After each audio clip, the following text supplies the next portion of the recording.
ಪತ್ರಿಕಾ ಮಿತ್ರರಿಗೆ ನಮಸ್ಕಾರಗಳು. ಇವತ್ತು ನಿಮ್ಮನ್ನೆಲ್ಲನ ಕರೆದು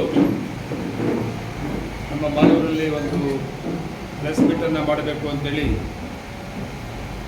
ನಮ್ಮ ಎರಡೂ ಬ್ಲಾಕ್ ಕಾಂಗ್ರೆಸ್ನ ಅಧ್ಯಕ್ಷರಿಗೆ ಹೇಳಿದ್ದೆ. ಇವತ್ತು ನಿಮ್ಮನ್ನೆಲ್ಲರೂ ಕೂಡ ನಮ್ಮ ಬ್ಲಾಕ್ ಕಾಂಗ್ರೆಸ್ ಅಧ್ಯಕ್ಷರಿಗೆ ಕರೆದಿದ್ದಾರೆ. ಇವತ್ತಿನ ಪ್ರೆಸ್ ಮೀಟಲ್ಲಿ ನಮ್ಮ ನಾಯಕರು, ಹಿರಿಯರು, ಮಾಜಿ ಶಾಸಕರಾದ ನಾಗರಾಜ್ ಸಾಹೇಬರು ಕೂಡ ಇದ್ದಾರೆ. ಇನ್ನೊಂದು ಕಡೆ ಜಿಲ್ಲಾ ಕಾಂಗ್ರೆಸ್ಸಿನ ಅಧ್ಯಕ್ಷರು ಕೂಡ ಇದ್ದಾರೆ, ಪುರಸಭೆ ಅಧ್ಯಕ್ಷರು ಇದ್ದಾರೆ, ಮತ್ತು ಎಲ್ಲ ನಮ್ಮ ಕಾಂಗ್ರೆಸ್ ಪಕ್ಷದ ನಾಯಕರುಗಳೆಲ್ಲರೂ ಕೂಡ ಇದ್ದಾರೆ.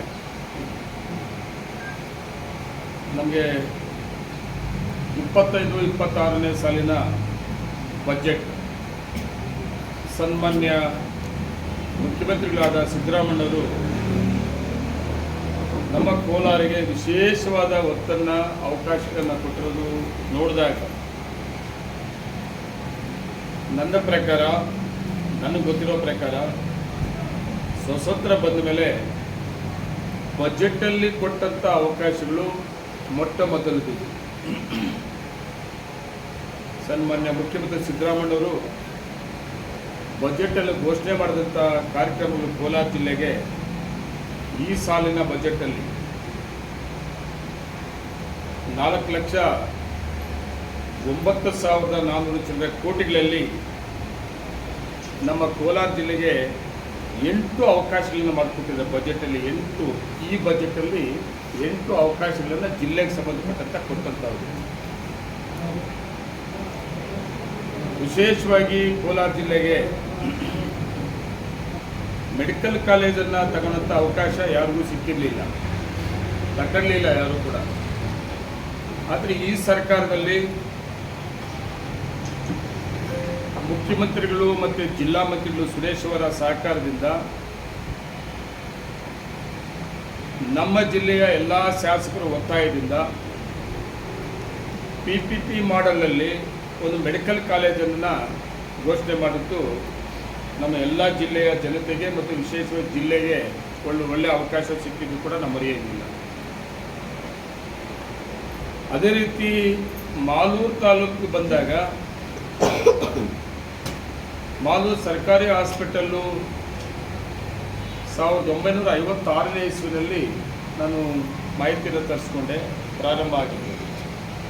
ಅಲ್ಲಿಂದ ಇಲ್ಲಿವರೆಗೂ ಕೂಡ ಅದು ಪ್ಯಾಚು ಮಾಡ್ಕೊಂಬಂದಿದ್ದು ಬಿಟ್ಟರೆ ಒನ್ ಟೈಮ್ ಒಂದು ಹಾಸ್ಪಿಟಲ್ನ, ತಾಲೂಕು ಹಾಸ್ಪಿಟಲ್ನ ಏನು ಮಾಡಬೇಕು ಅದು ಅವಕಾಶ ಸಿಕ್ಕಿರಲಿಲ್ಲ, ಯಾರಿಗೂ ಕೂಡ ತಗೊಳ್ಳಿಲ್ಲ. ಆದರೆ ಇವತ್ತು ನಮ್ಮ ತಾಲೂಕಲ್ಲಿ ಆ ಸರ್ಕಾರಿ ಹಾಸ್ಪಿಟ್ಲಿಗೆ ಈ ಬಜೆಟಲ್ಲಿ ಒಂದು ಹೊಸ ಹಾಸ್ಪಿಟಲ್ನ ಕಟ್ಟೋದಕ್ಕೆ ತಮಗೆಲ್ಲ ಗೊತ್ತಿರೋದೆ, ನಾನು ಆರೋಗ್ಯ ಮಂತ್ರಿಗಳನ್ನು ಸುಮಾರು 1 ವರ್ಷದಿಂದ ನಾನು ಒತ್ತಾಯ ಮಾಡ್ತಾ ಇದ್ದೆ. ಅದ್ರ ಜೊತೆಗೆ ಮಾಲೂರಿನ ಒಂದು ಕಾರ್ಯಕ್ರಮದಲ್ಲಿ ಇದೇ ಉದ್ದೇಶಕ್ಕಾಗಿ ಒಂದು ಕಾರ್ಯಕ್ರಮ ಬರೋಕ್ಕೆ ಹೇಳಿ ಕಾರ್ಯಕ್ರಮದ ಭಾಗವಹಿಸಿ ಅದ್ರ ಜೊತೆಗೆ ಕರ್ಕೊಂಬಂದು ಹಾಸ್ಪಿಟ್ಲನ್ನು ಒಂದು ವೀಕ್ಷಣೆ ಕೂಡ ಮಾಡಿಸಿದೆ. ಅವ್ರಿಗೂ ನಮಗೆ ಒಳ್ಳೆ ಬಾಂಧವ್ಯ ಇತ್ತು, ಸ್ನೇಹ ಬಾಂಧವ್ಯ. ನಮ್ಮನ್ನು ಯೂತ್ ಕಾಂಗ್ರೆಸ್ ಪ್ರೆಸಿಡೆಂಟಿಂದ ಆಮೇಲೆ ರಾಜ್ಯ ಕಾರ್ಯಾಧ್ಯಕ್ಷರಾಗಿ, KPCC ಕಾರ್ಯಾಧ್ಯಕ್ಷರಾಗಿ ಅಲ್ವಾ ಇದ್ದಾಗ ನಾವು ಕಾಂಗ್ರೆಸ್ಗೆ ಸೇರಿ ಕಾಂಗ್ರೆಸ್ ಪಕ್ಷವನ್ನು ಕಟ್ಟುವಂಥ ಜವಾಬ್ದಾರಿ ಕೊಡುವಂಥ ಸಂದರ್ಭದಲ್ಲಿ ನನ್ನ ಜೊತೆಯಲ್ಲಿ ಸುಮಾರು 11 ಕಿಲೋಮೀಟರ್ ಕಾಲ್ನಡಿಗೆ ನಡೆದಿದ್ದು ಮತ್ತು ಆ ಕಾರ್ಯಕ್ರಮದಲ್ಲಿ 2 ವರ್ಷದ ಮೊದಲೇ ಮುಂದಿನ ಕಾಂಗ್ರೆಸ್ಸಿನ ಅಭ್ಯರ್ಥಿಯಾಗಿ ನಂಜೇಗೌಡರು ಆಗ್ತಾರೆ ಅನ್ನೋದಕ್ಕೆ ಘೋಷಣೆ ಮಾಡಿದ್ದು. ಇವೆಲ್ಲ ಬಾಧ್ಯತೆ ಇತ್ತು. ನಾನು ರಿಕ್ವೆಸ್ಟ್ ಮಾಡಿದ್ದೆ, ನಿಮ್ಮ ಹೆಸರು ಇರಬೇಕಾಗ್ತದೆ, ನನಗೊಂದು ಹಾಸ್ಪಿಟಲನ್ನು ಮಾಲೂರಿಗೆ ಕೊಡಬೇಕಾಗ್ತದೆ ಅಂತ. ಅವರು ಪಾಪ ಬಂದು ನೋಡಿ ಇಲ್ಲ ಇಲ್ಲಿ ಬೇಕಾಗ್ತದೆ ಅಂತೇಳಿ ಸನ್ಮಾನ್ಯ ಮುಖ್ಯಮಂತ್ರಿ ಸಿದ್ದರಾಮಯ್ಯವ್ರಿಗೆ ಒಂದು ಪ್ರಪೋಸಲ್ಸ್ ಕೂಡ ಬಜೆಟ್ಗೆ ಕೊಡೋದ್ರಲ್ಲಿ ನಮ್ಮ ರಾಜ್ಯದಲ್ಲಿ 8 ಹಾಸ್ಪಿಟಲ್ಗಳಲ್ಲಿ ಮೊದಲನೇ ಸೀರೆ ನಂಬರ್ 1 ಮಾಲೂರು ಅಂತೇಳಿ ಕೊಟ್ಟಿದ್ರು. ಮತ್ತು ನನಗೆ ಅವರು ಕೂಡ ಮುಖ್ಯಮಂತ್ರಿಗಳು ಸರಿ ಮೀಟ್ ಮಾಡಬೇಕಾಗ್ತದೆ ನೀವು ಅಂತ ಹೇಳಿದಾಗ ನಾನು ಮುಖ್ಯಮಂತ್ರಿಗಳು ಕೂಡ ನೇರವಾಗಿ ರಿಕ್ವೆಸ್ಟ್ ಮಾಡಿದಾಗ ನಂಜೇಗೌಡ ಇಲ್ಲ ನಿಂದು ಮಾಡಿಕೊಡ್ತೀನಿ ನಾನು ಅಂತೇಳಿ ಹೇಳಿ 1 ಸಾರಿ 2 ಸಾರಿ ಸುಮಾರು ಸಾರಿ ರಿಕ್ವೆಸ್ಟ್ ಮಾಡಿದ್ದೆ. ಅದೇ ಪ್ರಕಾರ ಇವತ್ತು ಮಾಲೂರು ಹಾಸ್ಪಿಟ್ಲಿಗೆ ಸುಮಾರು 41 ಕೋಟಿ ಮಾಲೂರು ಹಾಸ್ಪಿಟ್ಲಿಗೆ ಸಿಗ್ತಾ ಇದೆ. ರಾತ್ರಿ ಒಂದು ಬೇರೆ ವಿಷಯಕ್ಕೆ ನಾನು ದಿನೇಶ್ ಗುಂಡೂರಾವ್ ಅವರು ಮಾತಾಡಿದಾಗ ಒಂದು ಮಾತು ಹೇಳಿದ್ರು, ನೀವು 41 ಕೋಟಿ ಅಲ್ಲ, ಪ್ಲಾನ್ ರೆಡಿ ಮಾಡಿಸು, ನಾವು ಸುಮಾರು 650 ಕೋಟಿ ರಿಸರ್ವ್ ಮಾಡಿದ್ವಿ ಹಾಸ್ಪಿಟ್ಲಿಗೆ ಅಂತೇಳಿ, 8 ಹಾಸ್ಪಿಟಲ್ಗೆ, ಅದರಿಂದ 50 ಆದರೂ ಕೂಡ ಕೊಡ್ತೀವಿ ಅಂತೇಳಿ ರಾತ್ರಿ ಒಂದು ಭರವಸೆಯನ್ನು ಕೂಡ ನನಗೆ ಕೊಟ್ಟಿದ್ದಾರೆ. ಒಳ್ಳೆ ಹಾಸ್ಪಿಟ್ಲ್ ಕೂಡ ಆಗ್ತದೆ. ಇವತ್ತು ಆ ಜಾಗ ಕೂಡ ಗುರ್ಸೋಂಥ ಕೆಲಸ ಈಗಾಗಲೇ ಪ್ರಾರಂಭ ಮಾಡಿದ್ವಿ. ಆದಷ್ಟು ಬೇಗನೆ ಹಾಸ್ಪಿಟಲನ್ನು ಪ್ರಾರಂಭ ಮಾಡಿಸ್ಬೇಕು ಅನ್ನೋ ಉದ್ದೇಶದಿಂದ. ಅದೇ ರೀತಿ ನಮಗೆ ವಿಶೇಷವಾಗಿ ನಮ್ಮ ಜಿಲ್ಲೆಯಲ್ಲಿ ಇಂಡಸ್ಟ್ರೀಸು ತುಂಬ ಫಾಸ್ಟಾಗಿ ಬರ್ತಾ ಇದೆ. ಹೇಮಕಲ್ಲಿಂದ ನರ್ಸಾಪುರದಿಂದ ಮಾಲೂರವರೆಗೂ ದೊಡ್ಡ ದೊಡ್ಡ ಕಂಪನಿಗಳು ಬಂದು ಇವತ್ತು ಸಾವಿರಾರು ಜನ ಇವತ್ತು ಕೆಲಸ ಉದ್ಯೋಗ ಮಾಡ್ತಾ ಇದ್ದಾರೆ. ದೊಡ್ಡ ದೊಡ್ಡ ಇಂಡಸ್ಟ್ರೀಸ್ ಬರ್ತಾ ಇದೆ.